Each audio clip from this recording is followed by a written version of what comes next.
There's something fascinating about watching someone step outside the life we've all been taught is normal. The city, the traffic, the routine, the pressure to stay close to everything. And then someone like Max comes along and quietly asks a different question. What if life could look different? Hi, I'm Becky Savick, and this is another video in my creator review series where I introduce you to people whose lives have stayed with me. Today, I want to share the story of Max from the YouTube channel Max Occy. Max's channel isn't about luxury escapes or polished perfection, it's about possibility. Over the years, Max has documented his search for a different way of living, moving away from the city mindset and towards something slower, more connected to nature, and far more intentional.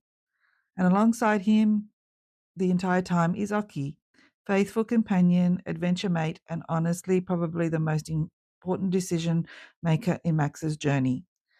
The video we are looking at today follows Max searching for land, questioning what is possible, and eventually settling into life deep within the Australian landscape. And what I love most about Max's videos is that he doesn't romanticize the journey. He shows the beauty, but he also shows the hard work, the uncertainty, the isolation, and the reality of building a life from scratch. Max and Occy are looking for a property to settle down in. Seeing this first property was something I never considered could exist. I never knew this type of property was really an option. It's so interesting seeing people search for alternative outside what we've almost been programmed to accept. The life must happen inside or around a city.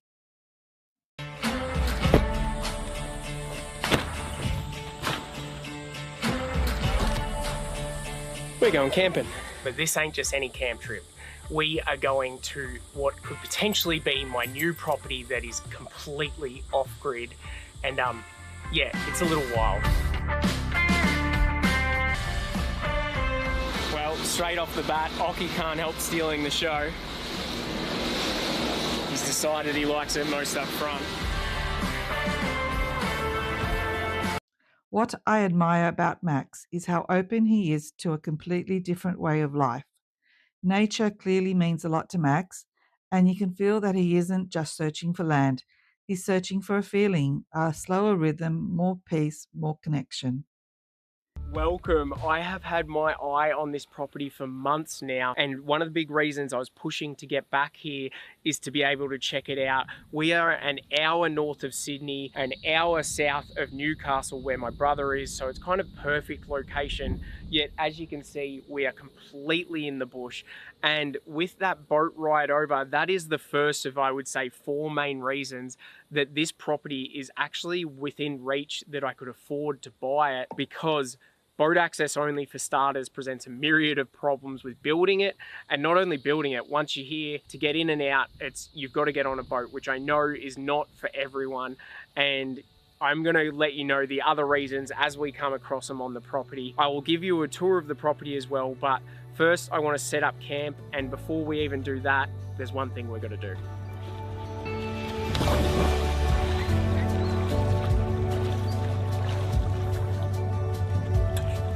That was so nice.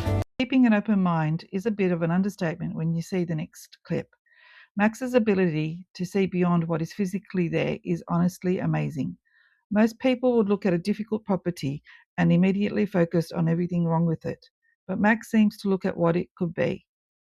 He accepts the place for what it is, what it can offer, and what the potential might be. Okay, so this is looking like our campsite for tonight. This is actually an old stone ruins of original cottage that was built in the late 1800s here. And I think you've found a pretty good spot. Let's set up here.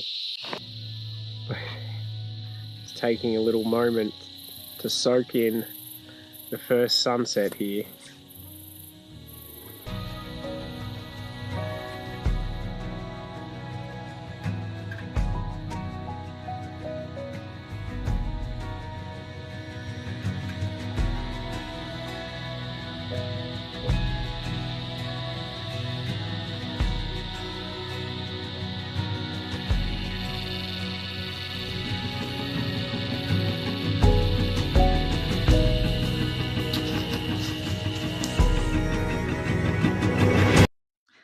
Now that was absolute serenity, just hearing the sounds of the bush instead of the traffic noise.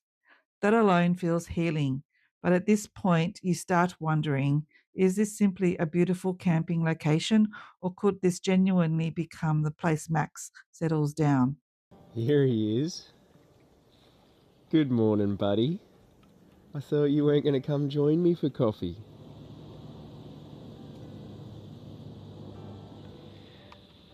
Oh, what do you reckon, bud?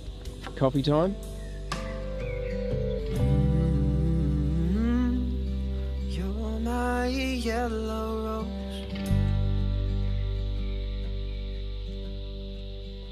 Well, could definitely get used to having my morning coffee in a location like this. I want to tell you a little bit more about the property because I'm aware for you guys it's still a bit of a mystery. The land itself is only 3/4 of an acre, which is smaller than I was looking at. I was looking at a few acres. However, the reason why I feel like that's okay with this one is because it's surrounded by bushland that's never going to be built on. So it still kind of feels like it's bigger in those regards, and there's plenty of walking trails and stuff that we'll be able to utilise. And another feature of this property that I think is kind of unique, especially for its position being so close to Sydney, but is the fact that it feels so quiet and like you're in the middle of nowhere here. However, just over 5-minute boat ride away, there is two different really nice communities that have coffee shops, supermarkets, a pub, you know, kind of everything that I'd want to be able to go and socialise, because I don't plan on becoming a hermit on this property. I still want to be social, but I just enjoy obviously being in the bush as well. Okay. There was actually so much to this property that genuinely surprised me. And the fact that there was already other people living there, it really shows how creative and adaptive some people can be. People find solutions. They create lives in places most of us would dismiss immediately. There's so much more in Max's full video about what would need to happen to build this ruin and establish the property properly. But what was best about this video was that Max's biggest consideration wasn't himself, it was Occy. I'm a bit worried about Occy with this property. The incline is just way bigger than I thought, and he follows me every time I go anywhere. So today alone, he's been up and down probably 30 times. And, you know, as a dog that's almost 12 years old, I just worry about him getting older, tackling those stairs all the time. Spoiler alert, Max didn't choose that first property, but it was incredibly interesting seeing the types of options that exist outside mainstream living. And eventually, Max introduces us to the property he does choose, deep in the Australian rainforest. Now, that is truly leaving city life behind. This next clip jumps forward 2 years after Max moved into the property. And I've actually followed Max's journey since those very first property search videos. Watching the progress over time makes this part even more meaningful.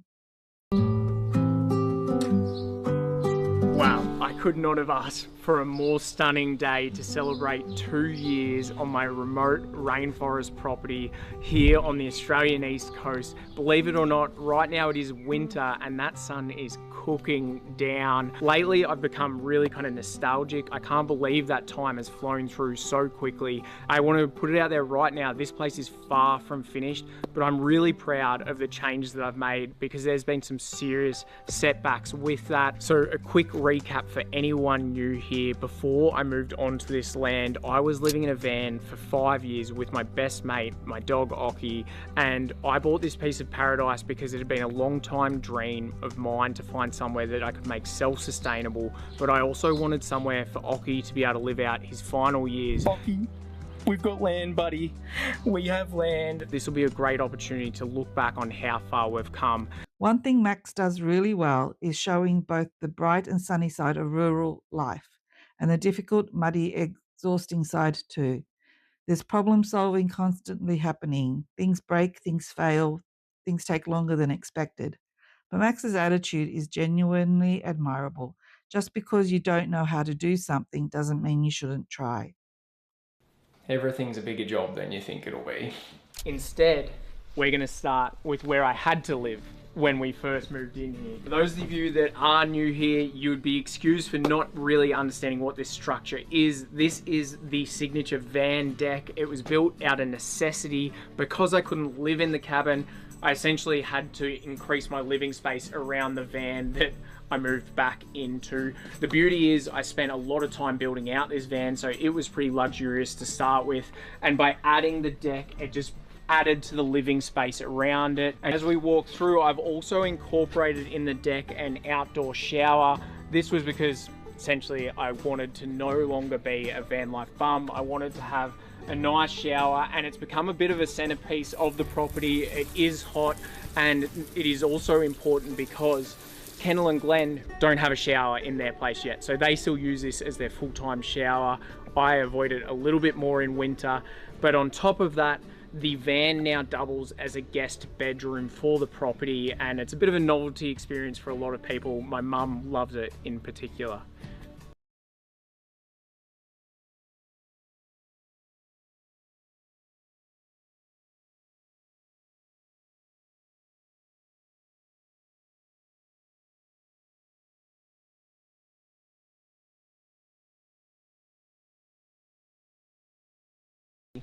If you look behind me, we somehow still have a shed that is almost falling down. I was going to talk about this later because I'm a bit embarrassed, but let's cover it now. This shed, along with one other part of the property, has kind of been my dirty little secret that I've been hiding, because you guys may not know this, but on YouTube we tend to only show you the best stuff and try and avoid showing you the dirt. And this is the dirt. It was meant to be organized pretty much a year and a half ago, and one of my biggest lessons that I would say I've taken away from this property is anything you know you're going to need council approval for, just do it straight away. I waited a year, and now this shed approval, the new shed, has taken over a year. So eventually this is going to go. We're going to have a nice big shed with plenty of dry space, which, as you can imagine, is key in the rainforest. I absolutely love this next clip for one reason, that view. Imagine waking up to that every single day. It is actually quite a lot of work to maintain this space. I'm super lucky that I work from home. So essentially I spend a lot of time making sure, hello buddy, making sure I get plenty of dog cuddles. Hello. This is Leo. He also lives on the property. Did you roll in Patty Melon shit? Well, he's a paid actor. I do spend plenty of time maintaining the space. I don't want to underplay that it is a lot of work. And one of the biggest things that I actually have to do is get on weed control, because here it's not an issue of trying to get things to grow, it's an issue of trying to get things to slow down and stop growing. Winter's really good for that, but I'll show you the more densely forested area on the property and you'll see just how wild things can get. And if you thought the last view was incredible, wait until you see Max's backyard. Honestly, Australia is an amazing country. So I love coming in here and just exploring.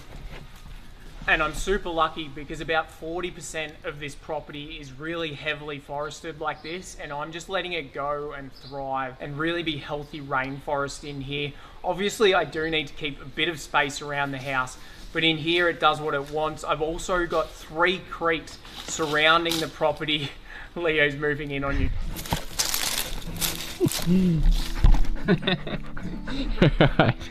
Back to Max. So as well as all this densely forested area, I've also got 3 creeks that run on all the borders of the property. That's what I mentioned also helps provide me with rainwater, but it brings along with it so much wildlife here. Matt, who's behind the camera, be careful, there are a lot of snakes in this area. We get pythons and red-bellied blacks mainly. On top of that, we have an insane amount of bird life. We also have paddy melons, land mullets, and plenty of other wildlife that you've probably never even heard of. But one big question naturally comes up. How does Max handle the isolation? Living remotely sounds beautiful, but humans still need connection. There was actually a hint earlier in the video. Did you notice it? And so this beauty is Kendall and Glenn's house, and they are my 2 friends that moved onto the property with me last year. These guys are going to be moving onto the property, which is So exciting. So exciting. And honestly, it was the best change to the property because as you guys can imagine, it can get kind of lonely and isolating being out so remote, and them moving on. Not only have they been able to help me with projects, I've been able to help them, but it just gives that real commune/community feel that I think I was really missing here. And I just love those guys so much. And then we start seeing what this property can really offer, how Max is thinking about becoming more self-sufficient because being rural changes things. You don't just quickly run to the shops whenever you need something. You have to think ahead, plan ahead, build systems. There's something very grounding about that. Onwards and upwards, literally upwards. As we walk back past, I just wanted to point out these are big, beautiful banana trees. They have quite a few bunches going. When I met the previous owner, he told me that in 25 years, he'd never had a bunch yellow. Turns out that I just needed to cut them off and hang them. I've had multiple all yellow now, and they are delicious. A big part of my journey here is making this property more self-sustainable and self-sufficient. So I'm really trying to grow more fruit and veggies. I've got a lot of citrus with oranges, mandarins, lemons, and at the end of last year, I finally got around to starting to give my veggie garden some love. Let's head there now. Leo loves coming in here because I think he hunts something around the base of the garden beds. But this was essentially a very overgrown, weed-infested dirt patch that also was housing termites. So I gave it a massive overhaul and kind of created a really beautiful space. I often come out here, sit, drink my coffee, but the garden itself is a little dormant at the moment. It is winter here, as I mentioned earlier. We have a few things growing, including some peppers. And last time I did a veggie garden tour, I tried a pepper.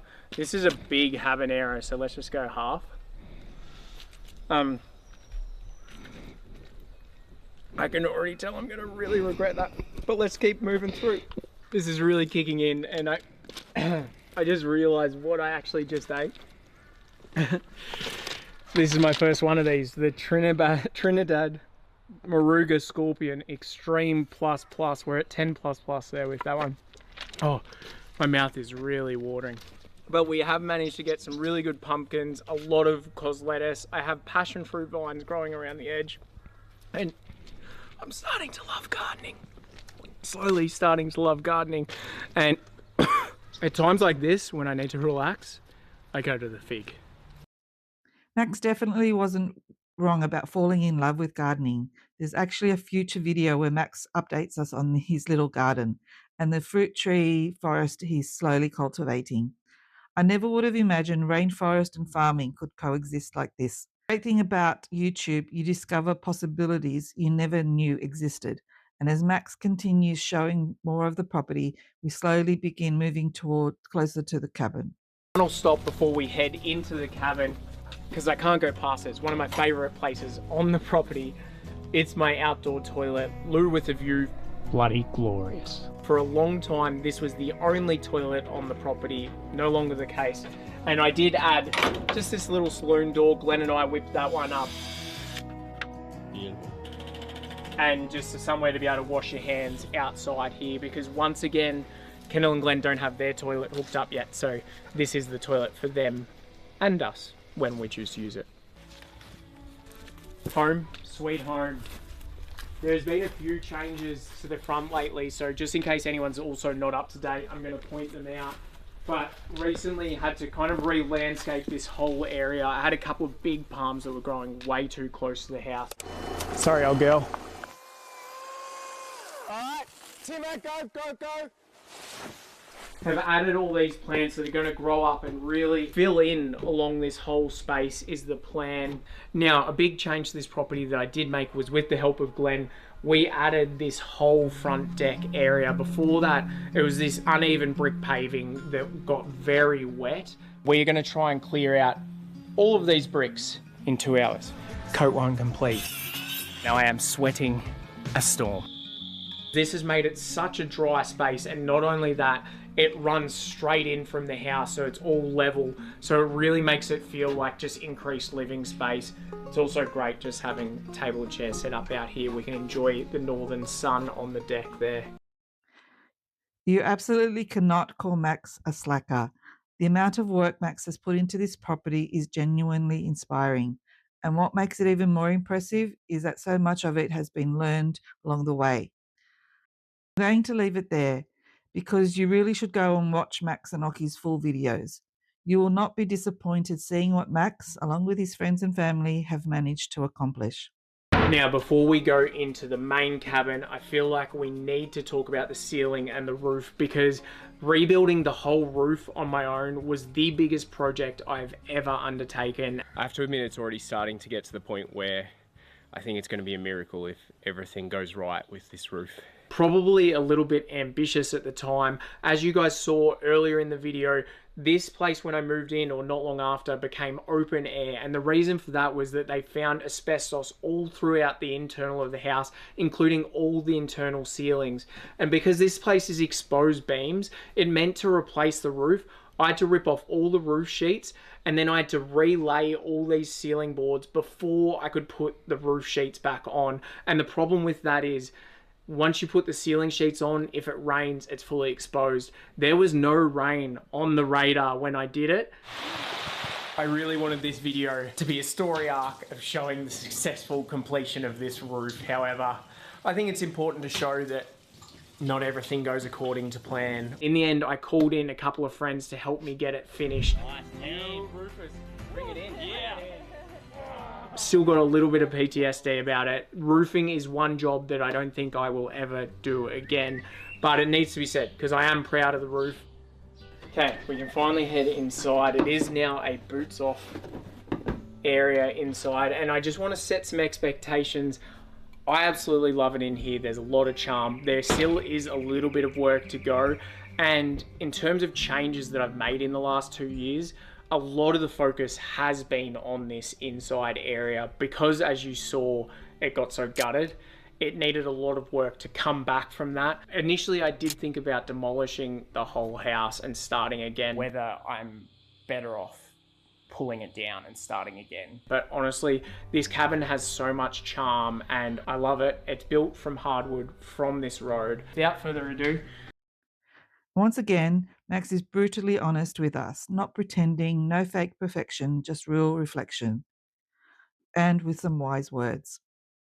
we wrap this one up fully, I did want to talk to you about some of the lessons that I kind of learned from here and some of the setbacks. I do want to say sometimes setbacks aren't always the worst thing, because for example with this house and the asbestos, that setback meant in the end I've now built it better than it ever would have been before. It's definitely stronger. It allowed me to get back to the frame and make sure everything was right. So even though setbacks can feel really hard at the time, sometimes they pay off in the long run, and I think this place has. I'm really now excited about the future and doing bigger and bigger projects. I'd love for you guys to join me on the journey. I have no doubt there's going to be more setbacks, but I have no doubt as well that more of it is going to be moving forward.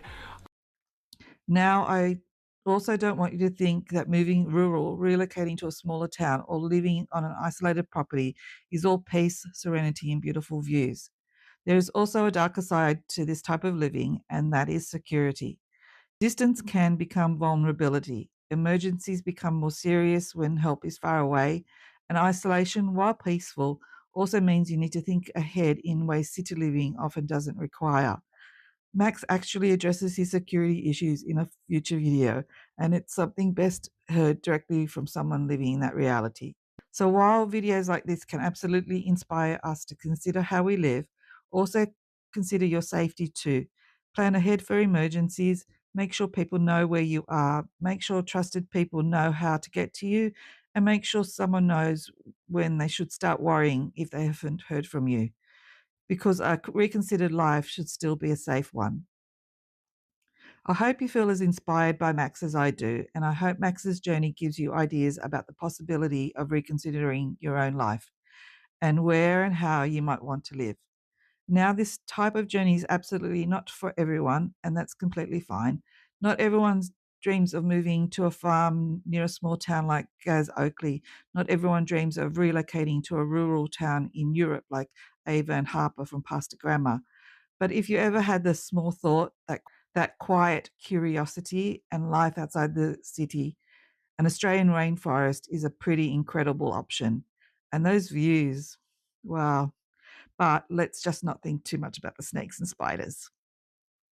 If Max and Occy's story resonates with you, I've linked their channel and the videos featured here in the description box. This isn't my story to tell, only one to reflect on. I'd love to hear your thoughts and what have you been quietly reconsidering? Because maybe this isn't about finding answers straight away. Maybe it's simply about beginning. Until next time, this has been A Life Reconsidered.